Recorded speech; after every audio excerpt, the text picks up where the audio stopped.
嗨，我尊贵的造物主们，我的名字叫浩如，欢迎你们选择我的频道，为自己创造一次探索内心的旅程。今天主题是，我看一眼，多少人爱你迷人的青春。那么你可以根据自己的直觉来选取一组图卡，看看哪一组图片会更加的吸引你，想要让你点进去。那么你就可以点进去听听看呢，多少人爱你迷人的青春呢 ？OK， 那么就开始我们今天主题吧。Hello， 第一组第一组来看一下吧，看一下。一个非常敏感的人比较敏感，对于自己的想法或者说对于自己的一些观点看法什么的，是会很容易的，就是想的比较多一些尤其是年轻的时候想的比较多一些。再然后这边，对于一些事物过往的一些事物，执着的一些事物的话呢，放手其实会很快一些，相对来说会更快一些虽然比较敏感，但是呢，放手也是会相对更快一些。然后小的时候应该是那种很受人欢迎的人被别人喜欢的人，这种类型很受人喜欢，被别人欢迎这种类型还有就是小的时候你可能是会被要求说你要听话，你要听谁谁谁的话这种的，这种然后继续往下看一下吧。这边家境很好的人，或者说家里面的一些愿意给予你更多的一些物质关怀什么的是比较多的。然后在这里面看到的数字里面会有一种就是放下一些什么，然后去开启新的类型，或者说掌握了一些什么，然后去开启新的类型。所以从这边也可以看出来，可能会也有一部分的一种倔强。这种倔强的话呢，它并不是感情方面的倔强，而是学习一些什么，掌握一些什么，拿到一些什么，对于征服一些学科、物质、某一个游戏这方面的倔强看到的是。但是对于人的话就没有那么倔强了，可能就更容易放手，这种感觉在这边。然后再看一下继续这边的话，这一组可能小的时候会有一些承受过一些校园暴力什么的，校园暴力什么的这种，我这里面感受到非常明显的是这种校园暴力什么的。还有就是这一组小的时候可能会对你们的要求可能会更高一些。你看谁是谁家的孩子，永远别人家的孩子，那真的是不太舒服我经常是被这么干的。所以在这里面我看到的是有一种就是被更过度的要求，还有就是来自于一些外人，或者说是小学、学校、中学什么的一些校园暴力这种的。但是那些情况的话，它已经没有办法去影响到你了。现在你可能会比那些曾经对你伤害比较大的人，他们过得还要好，这种比他们过得还要好。这两张牌给我感觉，因为这张牌的话呢，它是会代表说一个大老板的牌，这张是或者说是遇到了一个很好的帮助你的人，这种意思在里面。然后继续往下看吧。你这边愚人牌愚人牌的话呢，其实有没有太多的人爱你，或者说有没有太多的人喜欢你，其实对你来说是次要的。在这里面你可能会因为小时候的更高的一些要求，还有就是一些其他的一些事情吧，可能更大的课题应该是学会爱自己。当你如何学会爱自己，有自己的自信，找回自己自信的时候，爱你的人会很多。他们爱你那种散发出来非常独特的魅力，那种看起来非常的自信，非常的坦然。他这种自信并不代表飘，不是那种飘或者说是膨胀，而是那种单纯的我知道我可以做到我需要很多的时间慢慢的去做我自己想要去做的事情，我想要去钻研我想要去做的事情，我想要去掌握这门学科，是这种自信就不是在说我不行，我不可以，我应该是不行的，我需要这个，我需要那个，没有那么多没有那么多需要，只是单纯的需要一点时间，然后慢慢的把自己想要去做的事情掌握到这种从容不迫、坦然的自信然后继续往下看一下继续往下看，接下来的话，接下来这边呢，我感觉是应该是可以掌握很多。首先，你可以掌握一份就是收入还不错的工作，或者说掌握一份收入还不错的一个技能。这种收入还不错的技能的话，以至于你就是不会为了自己的生计而烦恼。完成了这一点之后呢，你再去跟别人去相处或者说是跟别人有一些互动的时候，他们会被你的这种自信深深的折服。被你的自信深深折服。继续看一下这边，慢慢来，不要着急。这里有看到焦虑慢慢来，不要着急。其实不用太过度的说是追求怎么样。人的一辈子其实是很长的。就虽然会说时间宝贵，确实是宝贵，但是人一辈子的时间足够长了，足够我们去做这做那的了，真的是太足够了。所以在我们去追求我们自己想要的过程当中，不要有太多的一些焦虑。在这边可能是会有一些要求，外界的一些要求，让你们必须要快速的做这做那，就是会有一种莫名的焦虑。人的一辈子是很长的。然后我们继续往下看一下环境方面呢，宝剑皇后出来了。环境方面的话呢，可能会有一个非常苛刻的上司，或者说非常苛刻的人。这个苛刻的人的话呢，是来自于这里这个宝剑五就像是那种小的时候对你们的一些影响或者说是那些校园暴力或者说是被更高的要求这一点可能就是会让你们有一些压力在这边来到的是宝剑9这个状态。那么这一组的话，当你们有足够自信的时候，爱你迷恋你的人特别多。当然要记得，这种自信它并不是膨胀，而是一种从容不迫。然后在这边呢，在这边思维方面就不用想太多了。这一组真的，你想要去做一些什么，慢慢的去做。你做了一些什么，当你看到你做到的一些成果的时候，这种焦虑感慢慢的就会去消失，慢慢就会消失。这就会想太多，做太少，反而就是会让自己的这个想要的感情方面，可能想要赶紧脱单，赶紧找个人嫁了，或者说是想要赶紧拿下来一些什么好像时间都不太够了，怎么办？就在那边抱头鼠窜，问怎么办？与其这样的情况，倒不如先静下来看我现在当下我能做一些什么，把每一个当下应该做好的事情做好，尽力而为。这样的话，先静下心来，慢慢的去做，慢慢的去钻研。过2天你会发现，我好像比一开始的时候懂的东西多了一些，那我再继续。这样的话，可能你掌握的东西会更多一些。然后感情方面的话呢，很害怕在青春的时候遇到一些渣男什么的，或者说你们曾经在小的时候遇到过一些渣男，害怕再次遇到相似的人，渣男渣女什么的。这个相似的人呢，其实怎么说呢，会随着你的这个成长，随着你慢慢的这种从容不迫的稳定性的话呢，这些人慢慢会被推开的，频率就不一样了。这种渣的话，往往他们自己是非常不稳定的，他们自身的这个频率的话呢，起伏会更大一些。因为这个人之初性本善不是所有人都是抱着一颗坏的心，或者说是一个不好的心去对待别人的。所以在这边他们渣的话呢，其实有某种程度上面是他们自己刚好经历到那一个部分，一些环境的经历，还有一些人事物的经历，然后让他们就是自身的能量状态不稳定的。所以当你们足够稳定的时候，跟他们其实就是不公平了。否则他这种是出现什么呢？当你自己处于非常焦虑的状态，当你自己处于一个不稳定的一个状态，不规律的状态里面的时候，你就很容易吸引到渣男，因为你跟他们共频了呀，你们混乱，他们混乱，然后制造更大的混乱。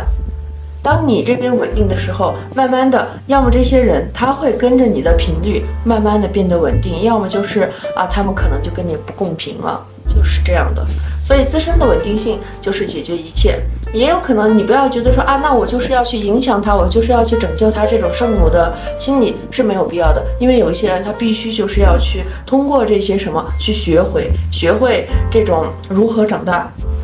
举个例子吧，他们这样的情况是什么样子呢？就像是一个人在减肥，他在那边跑步机上面跑的就是满身大汗这种的，就真的是满身大汗这种，然后看起来非常的辛苦，你就会心疼说，哎呀，你要不要休息一下呀？你要不要再下来休息一下？我给你准备了很多的零食，我要给你按摩，你在这边好好的休息一下，我给你泡澡，这不就是事与愿违了吗？因为他就是要通过这样的锻炼去达成他自己灵魂真正想要的事物，这时候过多的干涉对他来说是不利的。就像是一个减肥的人，你应该在旁边喊加油，这也还好了，比较尴尬不是吗？在旁边喊加油不行，不好意思，我这把自己逗笑了，就是随他去吧，顺其自然，随他去吧。他自己是可以把自己的事情安排得很好的，与其这样，倒不如先把自己的事情，你们需要锻炼的那部分锻炼好，可能更 OK 一些啊。然后看一下最终的结果，多少人爱你的青春呢？多少人爱你的青春呢？有很多啊，形形色色的有很多人，有很多的人爱你的青春。这张牌连接到的是圣杯七啊，圣杯七嘛。它虽然是圣杯八，但是它逆位出现了。然后看一下这边，如果说1到10分，今天的这个评分来打分，1到10分的话，我会打6分，6分。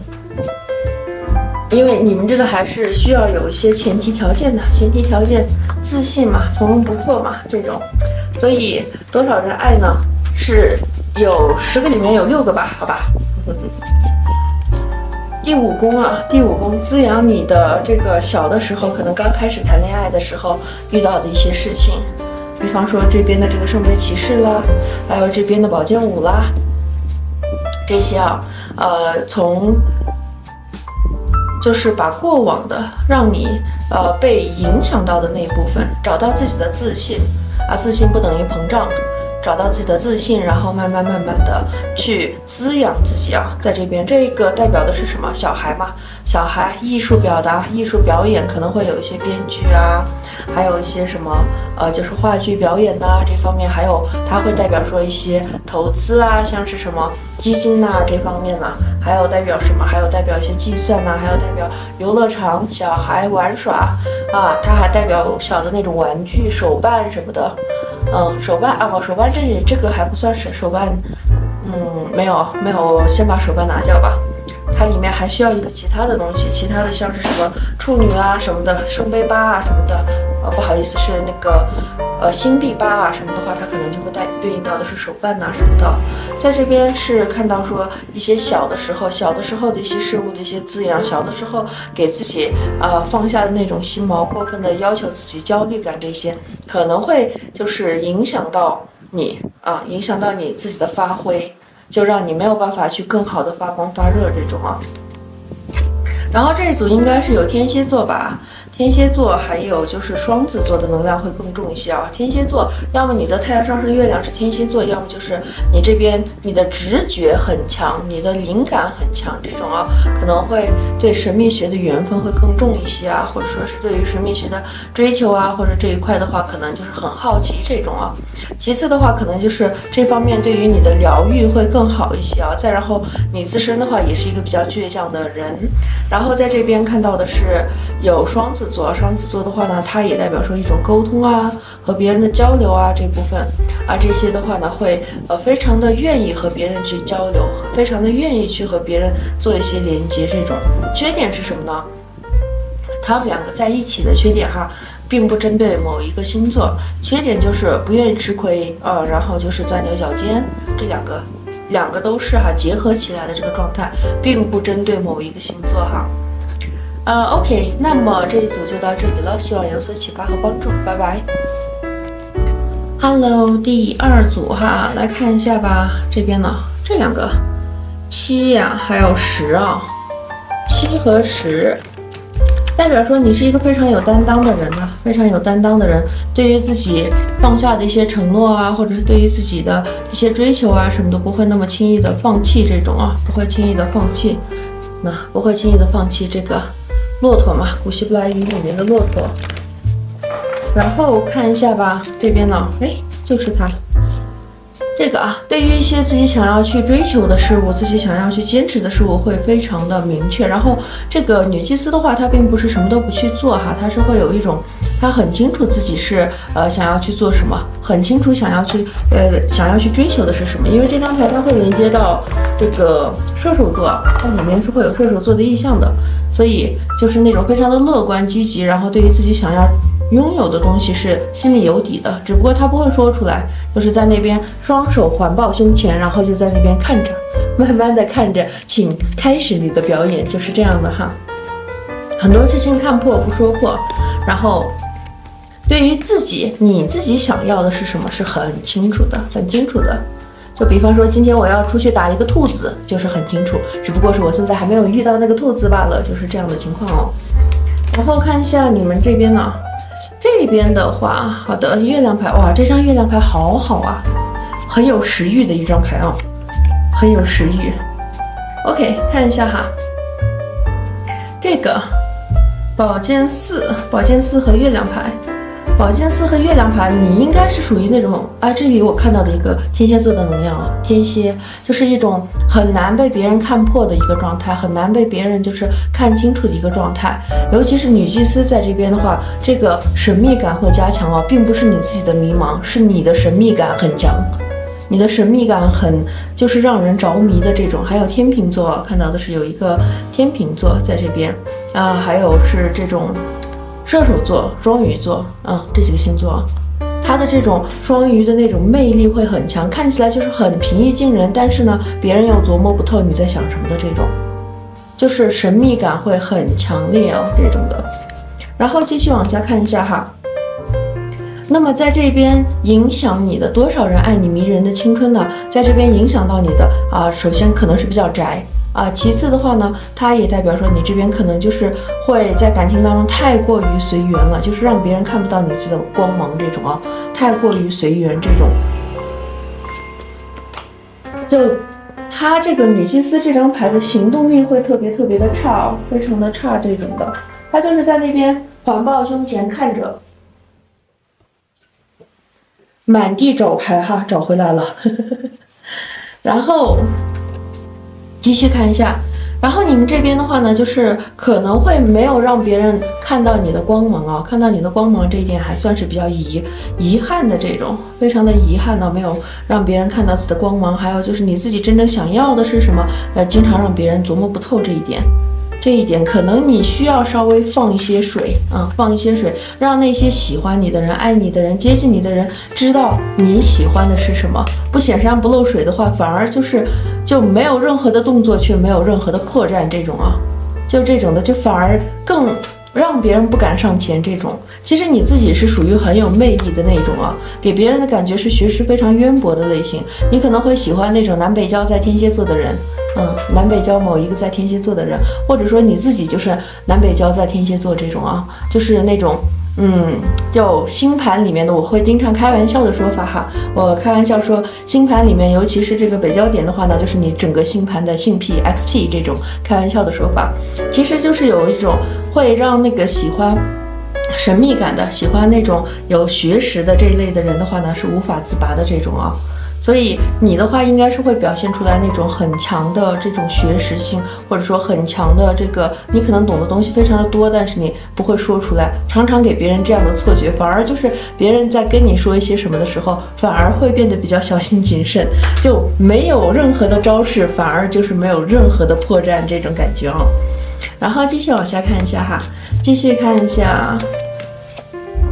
过去这边呢，过去这边的话呢，不可预测的呀，不可预测。空白牌跑进来了，这张牌里面，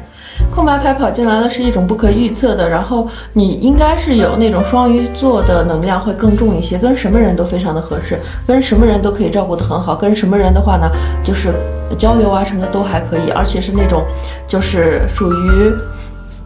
跟朋友什么的人缘什么的都还不错，这种都还可以的这种，什么样的不好的脾气在你这边都可以被包容掉这种。所以就是你可能会有很多比较讲义气的朋友，这样的性格的话，就是包容性很好的这种性格的话呢，就是会交到很好的那种朋友再然后继续往下看一下哈，继续往下看一下继续往下看看。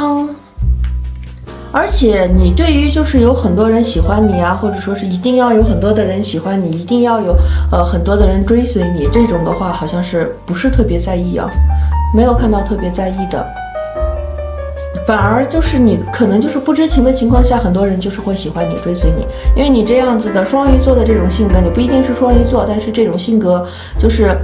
可以去包容任何的人，这种啊，任何的一些人脾气不太好的一些人呐，或者说是就交流比较难的恶劣的一些人呐，你这边就是很懂得和他们去交流。这种交流的话，不是纵容他们去伤害你哈，就是一种懂得和他们去交流，而不是纵容这样的情况的话呢，反而就是喜欢你的人、追随你的人，对你就是觉得你很有魅力的人可能很多，而且你的这种神秘感、学识感很强。所以应该是有很多人追随你、喜欢你、爱你的迷人的青春，这种开玩笑的说法就是爱你迷人的青春的人很多，但是不只限于青春了。这种的话是那种越长大女性的能量，或者说那种男生会更像是男人31朵花这种感觉啊。女生的话呢，就真的是女性的那种，就那个叫什么来着？平婷吗？是叫平婷吧？就那种感觉。亭亭玉立的那种感觉，然后也不会随着时间的推移过去，而且又就像是一个很好的酒一样，越陈越香这种感觉啊，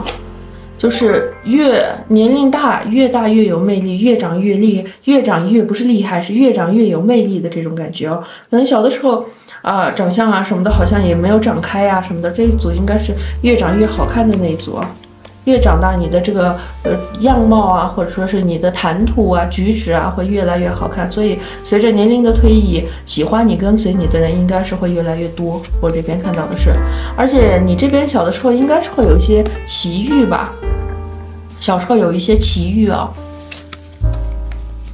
这些奇遇或可能会给你带来很好的一些帮助啊，很好的一个帮助。看到的是，它这张牌就像是黑洞一样吧，周边的牌全部都是周边的能量，全部都是一下子吸引进去的，吸引到这边来的。所以它是会有一种小的时候啊什么的有一些奇遇啊这种的。所以这一组的话，喜欢你、跟随你的人会特别多。如果1到10分打分的话，这一组我可以打8分啊，8分，你自己不太清楚这种啊。然后那愚人牌这2张牌，就是你可能自己不会特别的在意啊，一定要有很多的人喜欢我，就是这种表现欲会差一些啊，看到的表现欲差一些。然后看一下环境方面吧，环境层面的话呢，我觉得你怎么总是被包围着的？我看到的你为什么总是被包围着的？在这边是包围的，在这边还是被包围着的，所以就是大概率就是你身边喜欢你的人、爱你的人很多不只限于感情，不只限于这个就是感情这一块、爱情这一块，可能还有其他的一些什么，就包围着你的人很多簇拥着你的人很多。看到的是，那2张牌都是怎么总是被包围着的？而且在这边是也有看到说，就是有一种。你可能最近在一个某一些活动啊，或者是某一些什么情况里面表现得非常的出众，或者说是这种表现的话呢，它并不是表现欲哈，就是单纯你露了一手，然后别人就是哇，原来你是这么厉害呀，原来你这么可以呀，就是这样的这种感觉啊，就是这样的感觉。这样的话，让你这边就是跟随你的人变得更多了一些这种，所以爱你的人是8分呢，我刚才说的是8分吧，大概就是8分了，很高。然后看一下这边呢，这个不用担心我这边看到他们在说就是你可能会担心说他们都是比较短暂的喜欢，短暂的在一起，这种短暂的就是和你有一些交流啊什么的这种短暂不用害怕呀，不用害怕呀。这个当你自己明确自己的这个追求的时候，真正喜欢你和欣赏你的人都会聚拢在你身边这种。而不是你们来看我，你越这样跳腾的话，就可能看的人更少一些，而是那种不显山不漏水，慢慢走，突然露一手来的更加惊艳，不是吗？然后在这边看到的是有一种害怕短暂的一些交流，另外一方面的话呢，又希望有一个就和你差不多的人，或者说和你之间英雄相惜的这种感觉重一些的人，会比较渴望这一些人啦。英雄相互惺惺相惜的这种感觉，这样的人会有了，放心放心，会有了，只要去继续去保持自己的这个状态就可以，不要翻车，不要为了让某一个人和你有一些惺惺相惜，然后翻车这种，就不要有表现太过度的表现欲就可以了，偶尔露一手，惊艳全场。然后看一下这张牌，雷霆之势出来啊！这一组有喜欢你们的人特别多，太多了。而且随着时间的推移，你这边的这个整个气场变得越来越稳定的话，喜欢你、追求你的人也会越来越多不好意思，不是追求，是追随你的人会越来越多这种。看一下这个哈，这个好的就多嘛。这组我觉得你是不是有那个什么呀？像是视频博主啊、自媒体行业者啊什么的，需要有粉丝量啊这一类的人。这一类的话，我感觉你们现在要开始就是粉丝会比较多一些粉丝会长得比较多，就一直都是被簇拥着的、环抱着的这一类这样的话呢，粉丝会变多，喜欢你们的人会很多，因为你们可能就是不显山不漏水，偶尔露一手，反而会激起很多人的探索欲。这个人到底是一个什么样的人呢？他为什么可以做得这么厉害呢？狂热的一些喜欢你们的人呢，喜欢你们非常狂热的一些人，就单纯是喜欢，不是那种就是非常不好的追随不好的那种骚扰你的生活那个就不是了那个就有点过度了。我觉得是那种刚刚好的类型刚刚好的。然后继续看一下吧，这张牌，天秤座这一组。天秤座，你们长相应该还不错，长相很好看的这种，不一定是天秤座长相好看，我不是天秤我就不好看啦，不是这个意思就是这个整个牌里面表现出来，它会表现出天秤座的这个能量，长相会很好看这种然后就是很受人尊敬的，连赫拉都要尊敬的女神天秤座的女神。赫拉是谁？宙斯的老婆，经常被绿的正是。他是会被宙斯虐的，就是有一些就非常的怎么说呢，就他是会有一些很那个叫什么，我突然词穷了，反正赫拉这个女人不好惹，但是呢天秤座是她都要去尊敬的女神。然后在这边看一下这张这两个一起出现的话呢，那么你们的表达应该是很厉害的，表达措辞还有写作这方面的能力会非常非常的强比我要厉害太多了，不像是我突然词穷这种。还有看到说像狮子座一样闪耀的能量而且你这边偶尔一句话可能还会帮身边的人答疑解惑，偶尔一句话可以帮身边的人就是答疑解惑，帮他们就是打开心中的那把就是成为那个钥匙，就这个意思OK， 那么这一组就到这里了，希望有所启发和帮助，拜拜。Hello， 多少人迷恋你的青春呢？在这边恋人牌双子座有双子座，这一组是站在那边就会很吸引人的类型就你不用过多的打扮，或者说是过多的去表现一些什么，站在那边就会吸引很多人的目光。然后继续往下看一下而且有天秤座的能量天秤座长相应该还可以，对，长相还不错，然后去平衡一些什么去追求一些什么，都是会非常的明确、公平公正这种。一方面会追求这种公平公正，其次的话呢，他也是会很受人尊敬、很受人爱戴的一个人呢。你们应该是会有很多的人就是喜欢你们、爱你们，因为你们是属于那种就是很受别人尊敬的那个类型然后继续看一下这边呢，而且你们的学识应该是很厉害的，学识很多，你们对于某一项事物，就是某一个专业领域，在自己的专业领域里面的专业技能应该是很强的，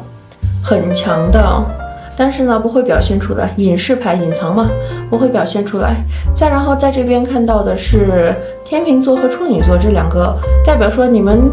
就是钻研某一个东西，可能会很长时间去钻研某一个东西，然后可能会和自己有相同兴趣爱好的人更合得来这种，因为可以和他们去做一些交流什么的这个。还有刚才一个信息一闪而过没抓住，不好意思。我看看我还能不能再抓住了。你们可能会有自己的一个小团体、小社交、小圈子什么的。这种小团体、小社交、小圈子里面，你应该是非常受爱戴的那一个人，而且你们所去追求的这个专业技能方面，可能也是比较难的，比较那种小众，还是我不觉得是小众，有一些人是大众的也有，只不过就是会难一些，有一些难，但是对你们来说就是小菜一碟这种。而且我觉得你们经营自己的这个圈子啊，经营自己的这个小圈子，其实经营得很好，和别人去交流啊，什么脾气也会感觉很好的感觉。可能年轻的时候有一段时间是脾气不太好的，有一段时间是脾气可能会有一些起伏的这种。来了，这两个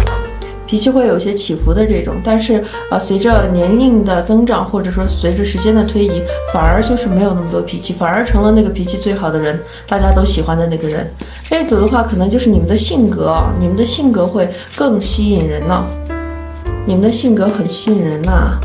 而且你们可能是对于一些细节的一些掌控啊什么的，也是会很厉害这种啊。来了一张这个，看一下吧。这儿啊，这个的话，我觉得你们会接触很多形形色色的人呐。对，你们的圈子里面的话，不是固定某一个圈子里面的，形形色色的人会接触很多，但是你自己有属于你自己的小圈子，是这样的，你自己的小圈子在这边，然后形形色色的人又在这边，然后他们里面可能会有一些和你有相同兴趣爱好的人，再进入到你的圈子里面，就是这样的感觉。所以就是在这边，首先你日常接触的人就是各种各样、各式各样的人会特别的多，在这边呢，这两个它是会放大了这个什么权杖5的能量啊，所以它是会让你这边接触到的人会越来越多这种啊。如果这组是有那种粉丝需求的人的话，那么你的粉丝量也会越来越多，越来越 OK 的这种，而且看到的是你表现出来的这个状态是经常是那种让人值得尊敬的那种类型啊，就是会有一种很会去平衡，很会讲究一个公平公正这种，就像是最近比较火的像王蒙，有点像他的那种感觉啊，就是性格啊什么的也是比较直爽，然后更追求一些公平公正这种感觉啊，那部分的感觉非常的相似。然后继续往下看一下吧，看一下你这边。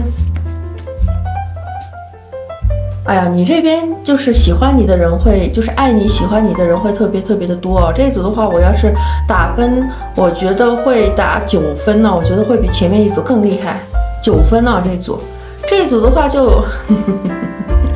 我看到了一个很可爱的一个状态，有的时候你可能会就是故意的，就是嘲讽自己的朋友啊，嘲讽自己的小伙伴啊什么的，但是他们就会觉得说，哎呀，你跟我开玩笑啊，怎么样，就觉得反而就是会让你这边的，就是怎么说，喜欢你的这个程度会变多啊，就反而就没有太多的一些距离感这种啊，而且身边围绕着很多的那种傲娇啊、病娇啊什么的，他已经不是傲娇和病娇了。我觉得他这是一种什么样的状态？就是喜欢你，没有理由的喜欢你，就是喜欢你身上的某一点，就是这样的。哪怕你这边偶尔开一些玩笑啊什么的话，他们也是会很愿意接受的这种就是这样的状态啊。不算是病娇，但是有的时候他会给你开病娇玩笑，这样的类型啊。但是他绝对不是病娇哈，绝对不是病娇这边，他更像是一种跟你开玩笑的方式。求生欲，好吧，不好意思，又把自己逗笑了。OK， 继续。不过它确实是一种非常可爱的一个能量啊，非常可爱的能量，你来我往，闹得很开心的那种。然后看一下你周边的环境是什么样的吧。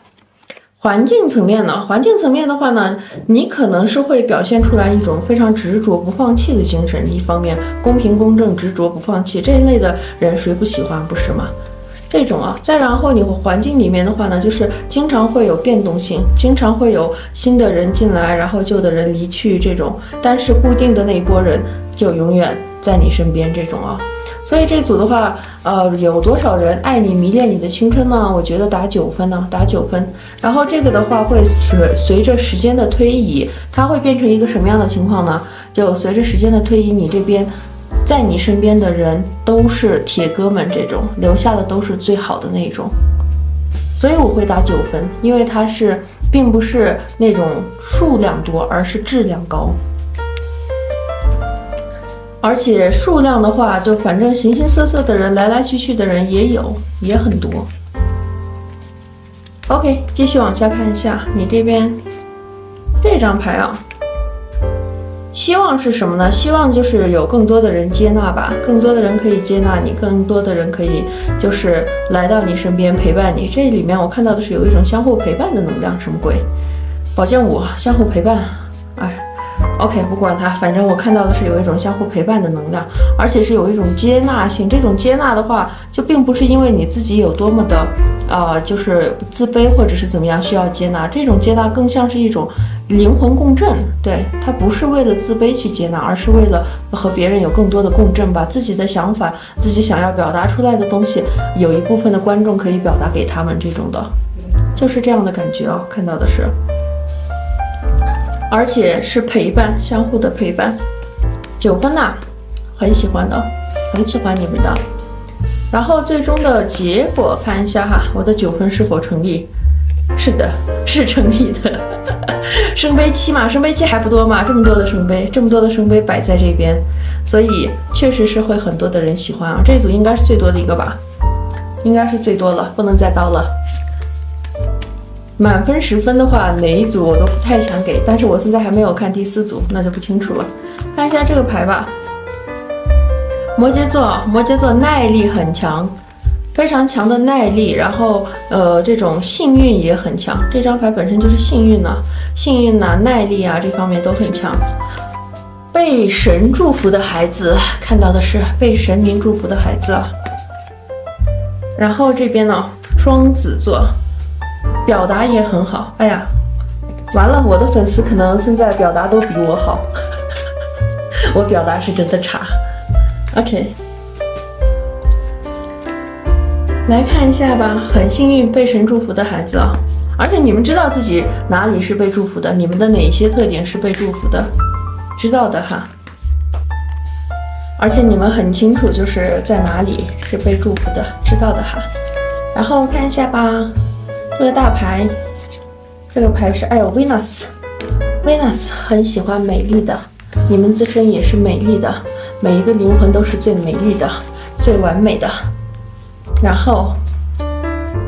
Venus 和土星啊 ，Venus 就我刚才说的，有形形色色的人有一圈啊，属于你的自己又有一圈。然后真正流到你们这个圈子里面的，就是在你们自己的这个圈子里面的人，都是特别质量特别高的，就是死党啊，或者说是对你非常忠诚的，对彼此都是非常忠诚的。这个用忠诚来表达可能不太对哦，它更像是一种就是生死之交啊这样的类型啊，生死之交的这种类型。OK， 那么这一组就到这里了，希望有所启发和帮助，拜拜。Hello， 第4组来看一下。哦，好的，这张牌啊，这张牌给我的感觉是那种女忍者的感觉，女忍者的这种感觉啊。而且这张牌的话呢，它会对应到的是这个水瓶、摩羯、双鱼，这几个星座。来看一下吧，这边啊。非常就是身材，本来你们本身的身材应该是很好的，更小的时候啊什么的，你们不管是小的时候吧，反正你们的身材是很好的。但是你如果后期吃的太胖了的话，那没办法哈，你们本来应该是属于比较瘦啊，或者是身材啊什么的会很好的这种类型。因为这一组的这种就好奇心满满，好奇宝宝就真的是好奇宝宝，对什么样的事物都想要去观察一下看一下，就会跑啊跳啊去观察什么事物啊什么的，这种就是很活泼的能量啊，它是属于。但是后期如果因为吃太多而长胖的话呢，那是另外一个故事了。咱们今天不讲这个哈。为什么突然讲起了身材？为什么笑呢？我说，怎么一个宝剑公主怎么开始讲起了身材？然后看一下这边哈，现状，刚刚结束一些什么，或者说准备去结束一些什么哈？刚刚结束一些对你来说比较重要的一些事物，然后现在要开启一个新的开始，这种感觉。审判呢这边，好的，这边的话是你审判了别人还是别人审判了你？在这边呢看到的是有一种要去做一些什么，要去打分呐，类似于这样的感觉啊。这组是有考研吧，在等待出分数是吗？出分数这个话我也比较那什么，我也比较紧张，因为我身边有几个人是今年也是在考。然后看一下这边呢，这边的话，康康，对你来说，对你的影响因素，就是喜欢的人影响的因素的话，也是这种好奇心，好奇宝宝一样，对什么样的事物都是会很好奇这种啊。虽然说是好奇害死猫，但是就日常的那种一些愿意去接纳新鲜事物，愿意去尝试新的事物，这方面的好奇可能会给你们加分呢，而不是那种作死的好奇哈。作死的好奇哈，那没事了。然后看一下过往吧，过往当中的话，可能是有尝试过太多各种各样的兴趣爱好的这种啊。这个权杖八的话，给我的感觉就是尝试过很多东西，可能你们的这个兴趣爱好啊什么的，你们就是什么样的事情都会一些，画画会一些啊，写书会一些，或者说其他一些手工艺品都会一些啊，某一个乐器啊什么的也会一些，就是这样兴趣爱好特别杂的这种啊，而且就像是你们的主牌这边小孩子一样啊，就是对于一切的事物都是有很强烈的好奇心这种，而且这部分的好奇心让你们去掌握的东西也很多，这样的感觉啊，而且你们接触到的人也很多，这种就是会出现比较戏剧性的是什么呢？今天你去上某一个乐器的课，认识了一些人；下午去上一些画画课，认识了一些人，或者说你去某一个兴趣爱好班，又认识了一波人。所以你这边的这个认识的人很多，其实你认识的人很多，并不是孤单的。然后继续看一下哈。如果你比较宅的话，那么你可以尝试一下我刚才说的那个哈，我有看到宅的能量，你们可以尝试一下这样的交友方式，会交一大票的人，好吧 ？OK， 看一下这边，继续哈。那我说了呀，你们会交到很多好朋友，很多一大票的人。有一些人因为自己好奇心、好奇宝宝，已经交到了很多好朋友；有一些人的话呢，已经开始要去交一些好朋友了。比较宅的这些人的话，我真的非常建议你们。我在这里面感受到了一种非常强烈的渴望，就是把我嘣一下子拉进这个牌里面去了，拉进去了把我。所以如果你们比较宅的话，刚才那个方式你们可以尝试一下，会交到很多的朋友哦。这组的话我看一下，我这组真的很想打10分。这组其实是2个阶段，5分和10分2个。5分的话呢，就是宅的那一部分呢，宅的那部分最终也会变成10分的状态。但是这组我看一下吧，打几分？7分吧，打个7分好吧，因为它折中吧，因为这里面是有2个极端能量在的。折个中吧，你们去更多的发展一些什么，培养一些什么兴趣爱好什么的，然后去报一些班呐，认识一波人，然后你再去搞一些自己的兴趣爱好的小圈子，又认识一波人，慢慢累积，你这边的人际关系会变得非常庞大。所以这里面要么就是非常的庞大，要么就是在一个角落这种。在一个自己的小圈子里面玩得很happy这种，所以看你自己的需求。如果你想要让自己的圈子变得非常的大，如果想要交到更多的朋友的话，可以去尝试去建立这样的一个圈子啊。OK， 把那部分的能量给它推开了，注入了一些全新的能量一种亮闪闪的，有点像是那个那个叫什么来着？就亮闪闪的一些能量吧，不去形容了。继续看一下，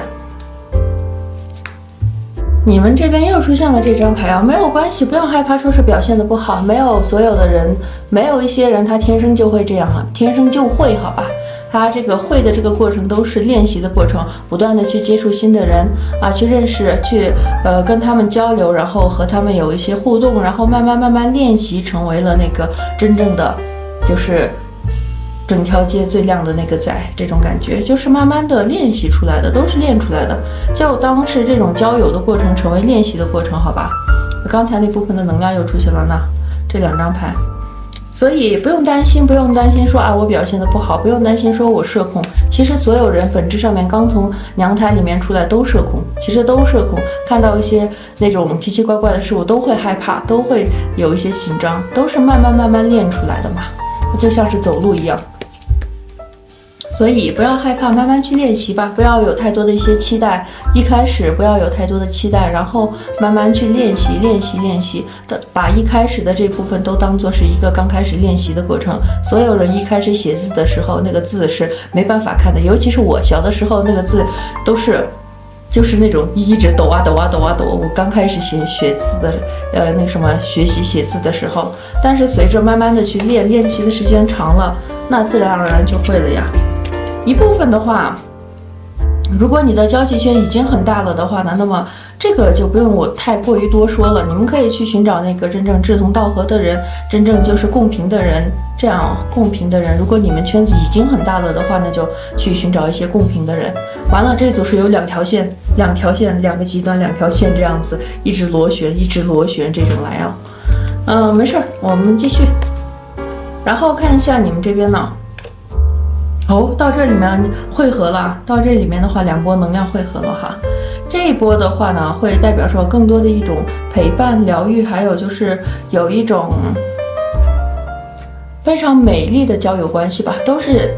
这倒是正常，在这边交互太正常了。这种非常美丽的交友关系，每个人都渴望，不管你是宅的还是有很多朋友的这种，每个人都会非常的渴望啊这种。